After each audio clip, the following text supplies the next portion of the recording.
Yingbiriba mayambu Manipur Horror YouTube channel gi maikaidagi taramna oksabaga loinana nolokna khurumjari. Aikoigi YouTube channel asibu support tawiriba kudimak thagatpa phongchukchari aduga subscribe tawbitribsingna subscribe tawbiramu. Leptana hapcharakliba aikoigi Manipur Horror YouTube channel asida loisinkhidraba darigi makha taba episode 13 subi episode mayamda pathokcharage. Wari sibu ibirpa RUSTAM NAOREM mayam punna wari taminarsi. Wai karasi hairam laga ras roji da mamituna hana phawbo yengjada makhong du roji ki naktagi handoktuna khomkham manga truk thangba hawi. Roji su mabukning da wakal mayam ama khanjin basu mali ai mabu khangkhisira. Rasu makhong thangba lepte adumak chatli phare karigumba mahakna amuktanga hairakpa natraga handuna hek yenglakaba ai mabudi khamlage haina roji na khalli. Ras sagasaramba asaka kayaduna ningkhailaklaba upai leitraba misak amagum hangkatna yengjaba fawbu ngamjada roji gi naktagi lapthokpa horakle. Rojina tuminna rasta munna yengduna daras dupibi mapokta poklubi aikhoise kayada ton khrabano thamoisina yazara fawbuda ichinsina bapan tokna hek haidokchaba fawbu ngamjade. Daras nangbu ichinsina bapan tokna khamba ngamjadrabasu thamoisina di khangdaba nateko. Thamoisina di khamdaba nateko. Ras ikang khangouda thanglamliba makhongdu chap lepi roji su ras ki matoudu da kadom da kina kangkongda thamoida haraukte yambagi iwal ama phoroktuna maithongdu makap lamjai. Ras amuk anjilaklagani khalubda ras su mamai dudi roji da laisinlaktana machinda tumina sonjai. Nangi thamoiduna aibu khamlakli ai su mihoibani aigi su thamoi pali aigi thamoida fawribu ihulse aina kan. Ras mamai da amuk anna roji da laisilage khalladuna mamai du khajik laisin bahaurakpaga amuk chap leptuna rasna aigi wakalale aibu mana khamde aitana ikai bu khangjadabugi adu khanjinjabne. Roji su matamoida khanjariba rasna su khangbire khanduna hena haraubu faujai. Rasna roji nangi sinban tumakna aibu khamba ngamjadrabasu nangi thamoiduna di aibu khamli haibase ai thamoida di faudaba nateko tuminna rasna sonjai. Roji makutu hairap rasta tingthoktuna amuk ngaikwa haibugum rasna chatlage khanna magi manaktagi thangdorakraba ikhongse amuk hana ai magi mapumda hanjilaroige. Si hairaduna ras makhongdu makha tana thangba horaktuna roji gi manaktagi lakhre. Roji upai leitam thamoi kudum sudana rasta yengduna lephori numidang wairamni leliga romagadi tabak ama satkri. Roji hanaga iman manadaba matau amaga loinana mabukning nungsina magi kadugi thongnau mayaduda leptuna mapalomda yengthoklaga karigumba wakhal amada chinta tawduna lepli. Matamsida Juli magi kada changlai Julina thong hangduna changlakpadu roji su ui. Julina kaidore nasaga nungaitrabo nathanda tumina ungduna lerisibo.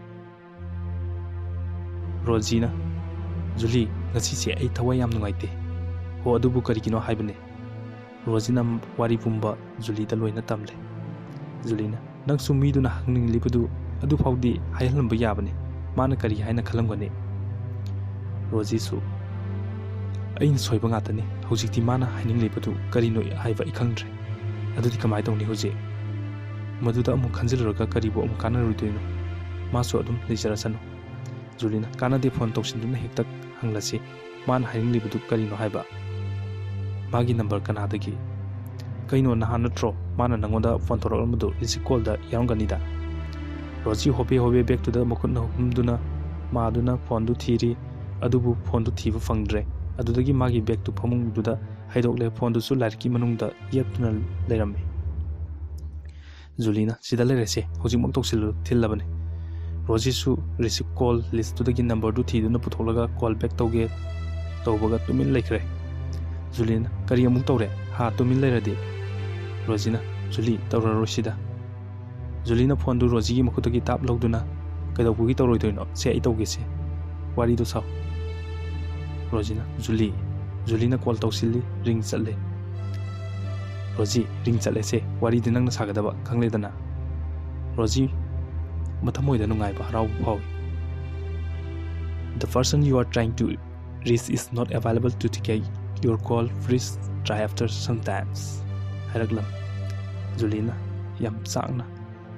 ꯐꯣꯟꯁꯤꯁꯨ ꯄꯥꯏꯈꯠꯂꯛꯇꯦ ꯍꯥꯏꯃꯤ ꯖꯨꯂꯤ ꯑꯃꯨꯛ ꯍꯟꯅ ꯇꯧꯁꯤꯜꯂꯤ The number you are calling is currently switched off. Please call after some time. Julie chakna switch off amuk tawkhrene hairam Rosie sor sangna hondoktuna Julie da yenglaga Rosie na mahak amuk hana phone pairaklaroi ai khangi Julie Daras to ai bu warokhrabane peri peri Rosie na hairaklam Julie na nangse angakpa nupi karige ai thamoisina asuk yamna wari sibu masibu ai iralo haina Rosie na khumlami Numidangi matamni Rosie dining table dudam mayangi marakta phamduna sak sabadi yauri Rosie gi matawdu kitchen manungdagi romana mamit kupta yengli sugang khangauda Rosie gi mamang mapa makta da lili magi plate putun sangsilala kit phamdadana sak saba horei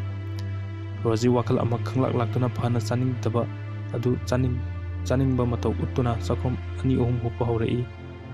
Rosie lili gi sak hubliba makhut gi hatuda munna yengi magi kadane hoba ateko Kuzi duga sap manaba kuzi ama sirambada ure Lilina Rosie kaidawre aduk munna yenglakdidi Rosie na masadu ikang khangi ha kaisum tawdeda sasilu thanaba Rosie su har khumi amuk su sakhom ama ani hukuklaga mamitu huran sectionna Lili gi makut oiduda munna yengi Lili makutu pak het table duda free oina thangatuna thamlakte ikang khangaudana Lili manakta leiriba ising glass tu makut oiduna thangatuna Thalakpa matamdadi yeta siribu khuji ahum maridugi marakta ama watpidu ure walibu khuji tusu magi kaadu taaduna leiramu khuji duni haiba Rosie sap sana khangde Rosie su Julie ai puk thale hogalamlage Julie na ngaikho aisu loirabane Rosie Julie na haribudu taadabda adum hogatuna sakre Lili Rosie da yengduna nokmi sak saduna lehewi Rosie magi kaada prapap sangduna phongduda kit phamthai ngahlar Julie su Rosie ki nakta pat sanglai Kaidawre Masakto yengninglaktaba Adubu kaidawrage haiba Rosie phamlamdagi phuk hogatuna magi wall box masidudagi atekpa khujidu puthokduna Julie da pi kaino sina khuji matekni ne sidi kaidawrage madu aigi ka sida taaduna leirambane haisinadi nangidi natredana misingse yam panadre Rosie na khumlame adubu kanagino Nangna thengnabano kamaina matau karamna thengnabano haibne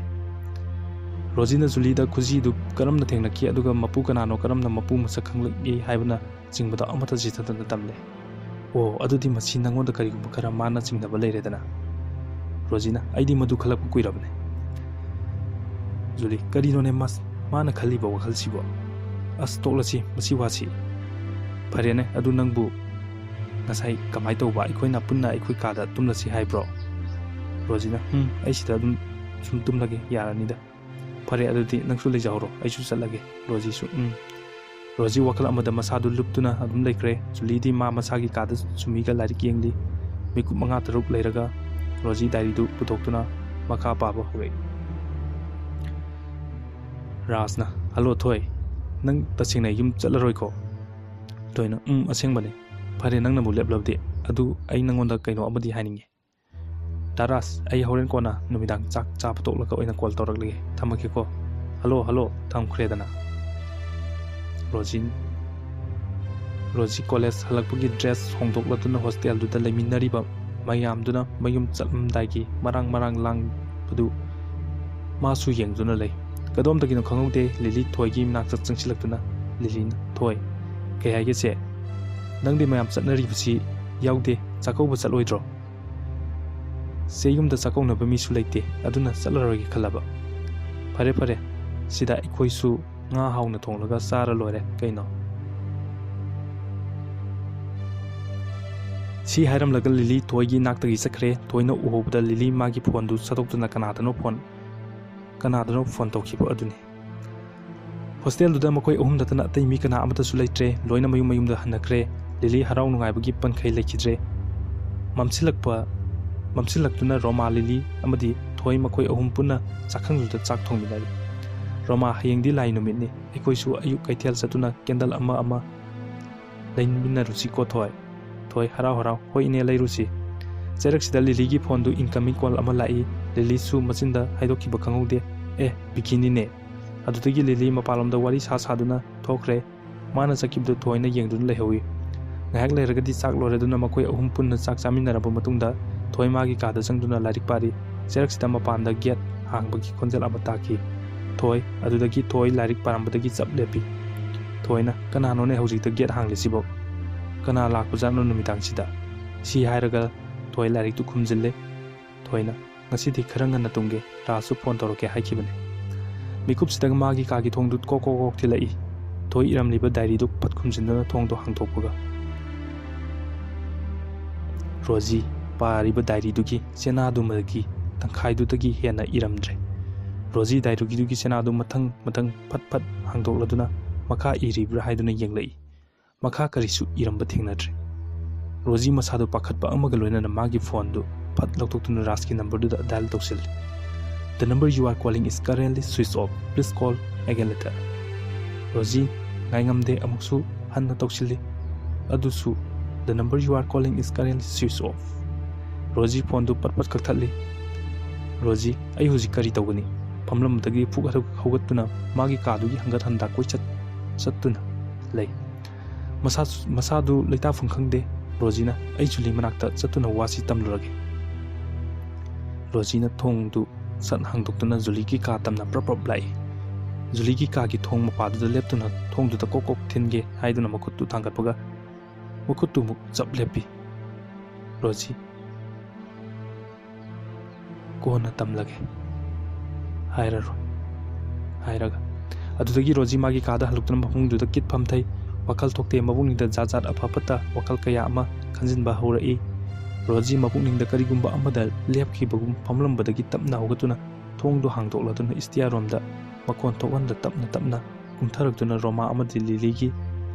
ꯀꯥ ꯇꯝꯅ ꯆꯠꯄ ꯍꯧꯏ꯫ Rosie ꯃꯅꯤꯡ ꯃꯃꯥꯡ ꯍꯟꯍꯟꯗꯨꯅ ꯀꯅꯥ ꯎꯈꯤꯅꯤ ꯃꯇꯥꯒꯨꯝ ꯄꯥꯈꯠꯇꯨꯅ ꯌꯦꯡꯖꯩ꯫ Rosie ꯃꯈꯣꯏ ꯑꯅꯤꯒꯤ ꯀꯥ ꯃꯄꯥ ꯌꯧꯔꯛꯂꯕꯗꯨꯗꯗꯤ ꯔꯣꯖꯤ ꯀꯥꯗꯨꯒꯤ ꯊꯣꯡꯕꯥꯗꯨꯗ ꯃꯅꯥꯀꯣꯡꯅ ꯇꯞ ꯌꯩꯁꯤꯟꯗꯨꯅ ꯃꯈꯣꯏꯅ ꯆꯤꯕꯣꯟ ꯆꯤꯕꯣꯟ ꯁꯥꯟꯅꯔꯤꯕ ꯋꯥꯔꯤ ꯇꯥꯔꯤ꯫ ꯂꯤꯂꯤꯅ "ꯆꯦꯆꯦ, ꯉꯁꯥꯏ ꯑꯍꯥꯟꯕꯗ ꯑꯍꯟꯗꯨꯅ ꯍꯥꯏꯔꯛꯄꯗꯨꯕꯨ?" ꯔꯣꯃꯥꯅ "ꯍꯦ, ꯋꯥꯠꯁꯤ ꯃꯈꯥ ꯐꯣꯡꯕ ꯌꯥꯕ ꯅꯠꯇꯦ꯫ ꯆꯦ, ꯁꯤꯒꯤ ꯖꯟꯇꯔꯁꯦ ꯁꯤꯖꯤꯜꯂꯨ, ꯃꯁꯤ ꯅꯁꯥꯗꯒꯤ ꯂꯥꯞꯊꯣꯛꯍꯟꯕ ꯌꯥꯗꯦ." ꯔꯣꯃꯥꯁꯨ ꯃꯈ꯭ꯋꯥꯡꯗ ꯖꯟꯇꯔ ꯑꯃ ꯁꯤꯖꯤꯜꯂꯤ꯫ ꯂꯤꯂꯤꯁꯨ ꯑꯃ ꯁꯤꯖꯤꯜꯂꯦ꯫ ꯂꯤꯂꯤꯅ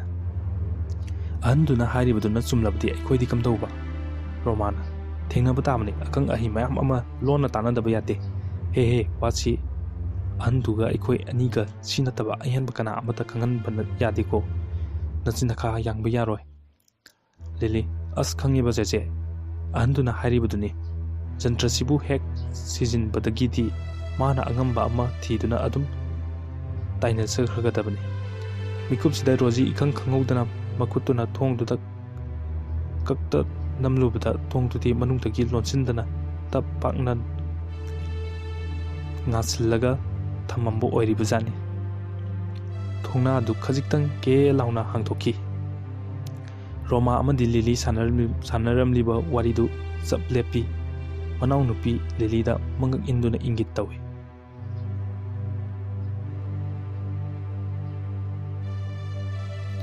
ꯔꯣꯖꯤꯁꯨ ꯃꯈꯨꯠꯅ ꯃꯆꯤꯟ ꯃꯦꯟꯗꯨꯅ ꯍꯣꯁꯇꯦꯜ ꯕꯤꯜꯗꯤꯡꯒꯤ ꯃꯦꯟ ꯊꯣꯡꯖꯥꯎꯗꯨꯒꯤ ꯄꯤꯂꯔ ꯃꯔꯨꯝꯗꯨꯗ ꯃꯅꯪꯒꯟꯅ ꯇꯞ ꯌꯩꯁꯤꯟꯗꯨꯅ ꯉꯥꯗꯨꯅ ꯂꯩ꯫ ꯅꯤꯡꯁꯥ ꯁꯣꯔ ꯊꯕꯦꯠ ꯊꯕꯦꯠ ꯍꯣꯜꯂꯤ꯫ ꯈꯨꯗꯛꯇꯗ ꯔꯣꯃꯥꯒ ꯂꯤꯂꯤꯒꯁꯨ ꯃꯄꯥꯟꯗꯨꯗ ꯆꯦꯟꯊꯣꯔꯛꯇꯨꯅ ꯀꯔꯤꯅꯣ ꯍꯥꯏꯕ ꯈꯪꯗꯣꯛꯅꯕ ꯑꯃꯨꯛꯁꯨ ꯏꯪꯒꯤꯠ ꯇꯧꯅꯩ꯫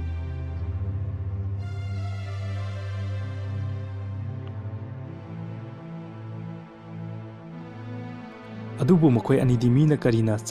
ꯆꯦꯟꯈꯤꯕꯒꯤ ꯃꯈꯣꯜꯗꯤ ꯑꯃꯠꯇ ꯇꯥꯍꯧꯕꯗꯤ ꯅꯠꯇꯦ꯫ ꯔꯣꯃꯥꯅ ꯂꯤꯂꯤꯗ ꯃꯈꯨꯠꯅ ꯁꯥꯏꯟ ꯇꯧꯗꯨꯅ "ꯅꯪ ꯏꯁꯇꯤꯌꯥꯔ ꯑꯁꯣꯝꯗ ꯌꯦꯡꯉꯨ" ꯍꯥꯏꯔꯤ꯫ ꯂꯤꯂꯤꯁꯨ ꯃꯉꯛꯇꯨ ꯅꯣꯝꯗꯨꯅ ꯏꯁꯇꯤꯌꯥꯔꯔꯣꯝꯗ ꯆꯪꯁꯤꯟꯕ ꯍꯧꯔꯛꯏ꯫ ꯔꯣꯃꯥꯁꯨ ꯕꯤꯜꯗꯤꯡꯗꯨꯒꯤ ꯊꯣꯡꯖꯥꯎ ꯔꯣꯖꯤꯅ ꯂꯨꯝꯂꯤꯕ ꯃꯥꯏꯀꯩꯗꯨ ꯇꯝꯅ ꯃꯈꯣꯟ ꯊꯣꯛꯍꯟꯗ ꯊꯥꯡꯖꯤꯟꯕ ꯍꯧꯔꯛꯏ꯫ ꯔꯣꯖꯤ ꯂꯦꯞꯂꯤꯕ ꯐꯤꯚꯝꯗꯨꯗꯒꯤ ꯃꯆꯤ ꯂꯦꯡꯗ ꯃꯈꯨꯠ ꯑꯅꯤꯗꯨ ꯂꯣꯟꯅꯗꯨꯅ ꯃꯊꯥꯗ ꯇꯞ ꯅꯞꯁꯤꯟꯗꯨꯅ ꯃꯕꯨꯛꯅꯤꯡꯗ "ꯑꯩꯁꯦ ꯏꯃꯥꯒꯤ ꯒꯔꯚꯅꯨꯡꯗ ꯂꯩꯔꯕꯅꯤꯀꯣ ꯈꯟꯖꯩ꯫ ꯍꯦ ꯏꯁꯣꯔ, ꯑꯩꯒꯤ ꯊꯋꯥꯏꯗꯗꯤ ꯀꯟꯕꯤꯌꯨꯀꯣ." ꯔꯣꯃꯥ ꯔꯣꯖꯤꯒꯤ ꯃꯅꯥꯛ ꯁꯨꯝ ꯅꯛꯁꯤꯟꯕ ꯍꯧꯖꯤꯜꯂꯛꯂꯦ꯫ ꯂꯤꯂꯤꯁꯨ ꯃꯈꯣꯡꯗꯨ ꯏꯁꯇꯤꯌꯥꯔꯔꯣꯝꯗ ꯊꯥꯡꯖꯤꯟꯕꯗ ꯏꯁꯇꯤꯌꯥꯔ ꯀꯥꯐꯝ ꯃꯆꯤꯟꯗꯨꯗꯒꯤ ꯀꯥꯆꯤꯟ ꯑꯣꯏꯔꯞꯅ ꯀꯔꯤꯒꯨꯝꯕ ꯑꯃ ꯐꯤꯖꯥꯎ ꯑꯃꯅ ꯀꯨꯞꯁꯤꯟꯗꯨꯅ ꯂꯩꯕꯗꯨ ꯎꯔꯦ꯫ ꯂꯤꯂꯤ ꯋꯥꯈꯜꯗ ꯈꯟꯖꯩ, ꯀꯔꯤꯅꯣꯅꯦ ꯃꯁꯤꯗ nahan makai ubudaba posak ama phina kupsintuna leirisibo mikupsida kupsiliba phidu machi machi khajik lengba haurai Lily mathamoita nokpet tawna ngasida nangi numit suredana phai nang khangani Roma Rosina lepliba pillar dugi nambonda makhutuna paiba horakle Roji di tanjadu yoroklabada masadu nikpa sum henjilakle Roji yapang chikchinduna chekmok lawhande mamit jajet uisili mikup simaktada Lilina yam pakhatna chece Roma manaw nupina koroklibadu taraduna mamaidu Lily do onsilaktuna yengbada masu Lily na uriba adumak ure Romana o handamukti kadaidano mana chengadaba adudagi Roma su Lily gi nakta changchinkre Lily kupsiliba phidudagi phiji da paiduna phidu chingthokpaga karino sungkang khanghaudana migi makhut amana Lily gi mokhori da khangpai pairai Lily na ima Roma masadu swai lawi Lily su sap lauba musuk muba matu zum lauba khujin haifet sangba makhutuna saram dumiatna laktana intorai Lily sor tingba makai walda masaduna yechinduna leimaiduda sallaga padrak tai mataududa Roma Lily bu konkatuna Romana Lily magazai khadang du paisinduna nomi Roji su karigumba ama thokle habdu khangladuna yumbi marumdudagi haipitang japthaduna yengluba mikupduda mapa chapchana rure Romana Lily mamitu tapna pangtortuna sor phungkatpugum pakhanawdu masa matomda paisinduna lokhudorai masadu ingaw ngawri tanja sida sungkang khangawdana makhoi anigi mitmang maktada nupigi fibam dauna tawba hek yangthokpagi akibagi masak oirabi amakhak istiar marumdudagi tapna lakwatpa horai Roma madu ubda manaw nupi Lilybu jingboi thangboi haugatlakduna kaduda chinsinaba honarakpada matung handuna khangyeng yengthoi Roji su Roma mamai khanglei leithorakpadudadi mamaidu amuk yumbi marumda pat lesili Roma su mi amakak yumbi marumduda pat lesin khibadu uhore adubu kanano haibadu madi leya singna khangobudi oidre Roma thinthebu tawduna manaw nupibu konkatuna kada chinsinaba kana honai Lily chatpoi yanboi masiada konluna sekau makhongdu thangi stiar masidagi lekhalaklibi adusu makhoi anigi matung inba horakpagum Roma amadi Lily da mamaidu lesinkhre Roma su kadugi thongdu lonsinkhre Roji thong lonsinkhibagi makhon taruduna mamaidu amuk chapthaduna yengbada hojikta mana ukiba mayamdu karisu leiramdre Roji su kithi kirum mapumdagi chekmok lahonda makhongdu tapna thangduna stiar duda kakatuna magi kada sangkhre thong puna cheje thajinduna phamungda phan chongkhatli masadu akiba pakhatpa phauraduna apaba paisuktugi manungda thak ni makhada ngasai Lilina khanglaw lawkhibdu hostel duda leiriba mioi kharadi tahoba yaurduna mapanda thongnarakle matamsida di kana su leiba unade thongnarakliba mioi kharaduna tana Roma mi khara thongnarakle haibsi khangle masu masadu pakat tukutpa kayadu phajinduna mapan thorakle moi khara corridor duda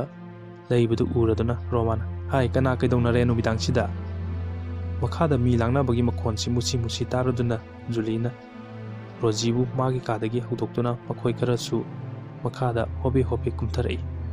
makhoi kumlakpadu Romana su ure tanjasida Lily su tabli phi ama insinduna mapan thorai Roji makhoi anida punna huran lona yengi aduga ngasai istiar masi kaksinduda amuk mukchu yengi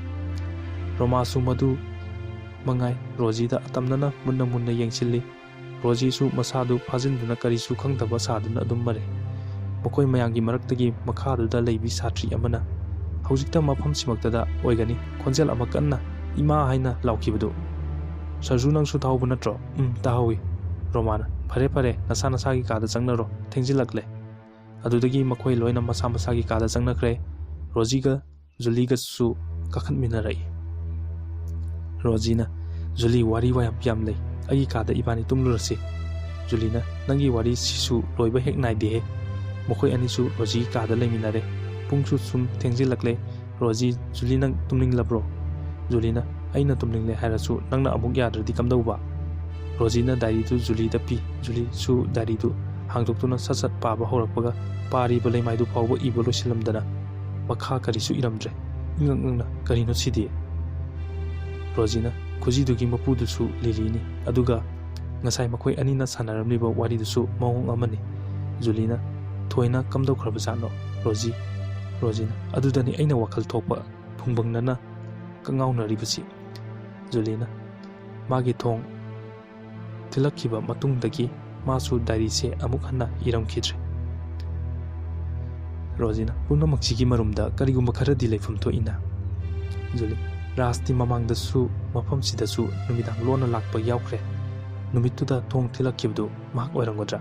Rosina darasna thoibu ka hena nuksijai haibse diary sidaki nang ai khanglabana wafam Julina adusu lanbadi natte adu rasti leiri thoidi amuktasu utri adu nang rasta hojikmak phone taw mangonda hanglabdi khudingmak loina khanglagani Rosie ai hanjin kayak mangonda dal tawduna yenglabani adu mahakti magi phone du switch off tawkre upai amta leitre Juli khudingmak che nangna wakal tianbadagi asum thokani thoigi mafamda asum thoklangani khalluda banani Juli Rosie na khumlab Julina adudi hojik ikoi kari tawbutai Rosie phone metuna yengluda pung 13 da taramle Rosie as nongan gadabsu wali tawribasi Julina ngaiko nangna hojik makhada kumlubda makhoina sanraba wariduga ti kamdauba Rosie aisu lili masi manauche chingnadaba ngamde Juli aisu sining chittagi hinghaurabani haina Rosie na hairame Rosie na ngahaki mamangda makhada thokiba mana ukiba kudingmak amata chitadana tamle Julina wa yangadawri tarai di lawbu yaroidawri aikoina tawba yaba haibabu ras unaba natana upai ama leiraroi Rosie su tumin wakal khalam laga magi kaduda hangat handak poisa satuna lei asomdana lili masi manausu wakal leitha phungkhangda ka ngaunari miku kharagi matungdadi ahing nongyai lalakle hostel juda tumdana leiriba haibabu Roma kakta mangaire Roma mabukningda wakal mawon khanba lepte pung aniga minute 10 chatle Roma kari matau ngasigi matau sibu punsida amukta su thengnar kidriba thong ke ngakta oina tawida si haradana Roma si na tumli bi manau nupi da onsin tuna hek yengbda mapandagi thong mapadagi kanagumbi amagi khonjelda tablapna Lili Roma mamit mana chap yungi amuksu Lili nangbu tadabro Roma masadu tu jungi nikpa khangaude mikup ani hungi matungda hojik kauraklik khibadu amuk hana kaurakidre Roma su amuk hana mapan thoktuna yengba ngamdre masu kiba phauraduna tumli bi manau nupigi haksangdu tap napsille ngayak tu pumsik si Roma sor sang no hondokladuna mamaidu nanthaduna table da leiriba ising du kita thakke haiduna phamungdu dagi makuttu tingthoktuna lamakpaga sungkhang khangudana puna chetna thaduna lolaga leiriba thongdu mina kawkhairapugum phak launa sabak phakna matomda khangang hangdorei Roma ising lamliba makuttu chat konsinduna kanano tada bro mikum sida thongdo amuk lakta langsin bagum matomda gam launa amuk thingjin sakre Roman adukanna lauributu tabinaba mi kana amta yaudre maraiba leibadagi mana kauriba misaktuna laptak magi kadagi mi ama kanna kauri haibadu taraduna kitchen mayada attach tawduna sariba kadagi thabuk subagi leiribani pama khoi omdu haunaduna mapalomda chenthorei Romana tada makoi omsu Romagi magi kagi laurapdugi khangladuna Romagi kadu tamna chinslaktuna thongduda kokok thaduna ibema nangbu kaidorogene se thongse amta hangdo une nangbo Roma su mapandagi thong thinduna harakpadu taraduna pamungdudagi phat chongthaduna thongdo hangdokle ibema kaidore ha ahing sida kaidore Romana hojik thokriba singdu loin tamle ahan sing aduna ka hena hakchinna lawdabagum ihe nang mangha thiba oirini se kaisu khaluno ichasidi makoi umdagi maraktagi ahan oiraba amana harakpani Roma mafamdu yaningde Romana tada mafamse hanaga iman mande karino ama tawre ihe se karisu khaluno aikoi asuk yam leirisidi nangna kaidawbagi pakatoino aikoina loina thengnagani se pothajaro thenglabani tabli nongsu ngantorakle Roma di ahingduma suktum het tumkidre mayam hogana rakpagi tanjadu da Roma haifet uithai adusu lili amu hagolakuna adum mikap thoraktuna roma tomsinba ngamdre asomdana Rosie di college matam ngaibdu waduna awaba amo haibdu oi Julie sumadu mangai Rosie gi langtaknaba ubada masa to khongjade ngasidi chap chabi amadi khanglagani college ki matamni Rosie matomda college campus manungda ungdana ras koiti thiri class ka yauni khangde Julie di class yauri masu class yaujai haibdani wakhaldari karimta ichang changui haibdi yade Rosie gi matawduda oja singsu tingak gengi masi angang sibu kaidorob janone mi ama koiti thibu sumali magi mawong matawsi oja ani uhumna Rosie gi matawdu uraga sanaba wari ni Rosie su magi phone du ras ki number du da dial tawduna thiba lepte phone du su switch off adum haidun leire kona thangda nipa ama college campus manungdagi lampak tugi machi orab mamang da thoi amadi ras na hek phaminaba khongduda machi lengda tumina ningba kaibagi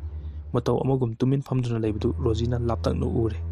Rosie na o masida phamliba misakche ai mahak manakta tamna changduna di yenglake Rosie phamduna leiriba nupa du ki manak tamna chingchilai Rosie gi matawdu laptakna Sanjay amadi Mahesh na yengle makoi ani makhut khubak ani do thengai na duna nokli mabuk pena Vicky di makoi ani dugi marakta yaude ngasidi matang asidaida wari asi loisinjarage aduduga makha tabi episode ta na bidam tangai siam sadun laibiu haijabolo nana